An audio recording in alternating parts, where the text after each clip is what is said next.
Hello বন্ধুরা, একলা সংসারে তোমাদেরকে জানাই অনেক অনেক স্বাগত। আশা করছি তোমরা সবাই ভালো আছো।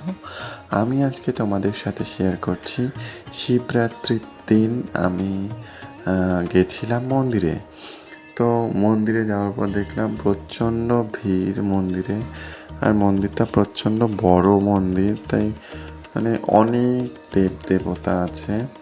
ওখানে আছে রাম, লক্ষ্মণ, সীতা, বজরংবলী, ও তারপর হচ্ছে শিবলিঙ্গ আছে, তারপরে মা দুর্গা, কালী, সরস্বতী, লক্ষ্মী, আরও অনেক রকম রাধা কৃষ্ণ, তারপর হচ্ছে খাট্টু শ্যাম আছে, মানে সব রকম আছে। এর আগেও হয়তো তোমরা দেখেছো আমার ভিডিওতে, আমি ওই মন্দিরেই গেছিলাম।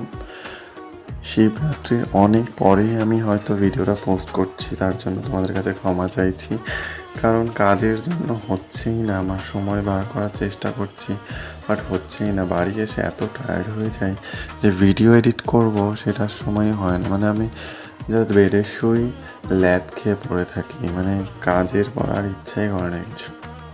আর আমি এমন টাইমে গেছি, সত্যি ওই টাইমটাতেই দেখছি কি পুজোটা স্টার্ট হয়েছে। সব কটা ভগবান দেবদেবী যারা যারা আছে তাদের কাছে গিয়ে পুজো, ঠাকুরমশাই যে আছে উনি পুজো করছিল। এবার ওটা আরও ভালো লাগছে, বেশ আরতি করছে, আর ওনাদের যার যে গান বা কীর্তন ওইগুলো করা হচ্ছে। তোমাদের কাদের কাদের মন্দিরে যেতে ভালো লাগে আমাকে কমেন্ট করে জানিও। আমার ভীষণ ভালো লাগে মন্দিরে গিয়ে পুজো দেখতে, বসে থাকতে, সময় কাটাতে, মানে মনটা একদম শান্তিতে ভরে যায়। যত মানে বডির যত নেগেটিভিটি আছে সব মানে চলে যাচ্ছে ওই পুজো, মানে মন্দিরের যে আবহাওয়াতে, ধূপের গন্ধ, তারপরে হচ্ছে কি বলে কাসর ঘণ্টার ধ্বনি, এইসবে মানে মনটা একদম ভালো হয়ে যায়।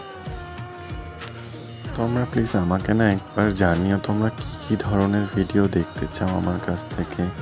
আমি সেই রকম ধরনের ভিডিও বানানোর চেষ্টা করব তোমাদের জন্য। আশা করছি তোমাদের ভিডিওটা ভালো লেগেছে। ভালো লাগলে আমার ভিডিওটায় লাইক, কমেন্ট, শেয়ার করো, আর চ্যানেলটাকে সাবস্ক্রাইব করে আমার সাথে থেকো। Tata, bye bye, Radhe Radhe.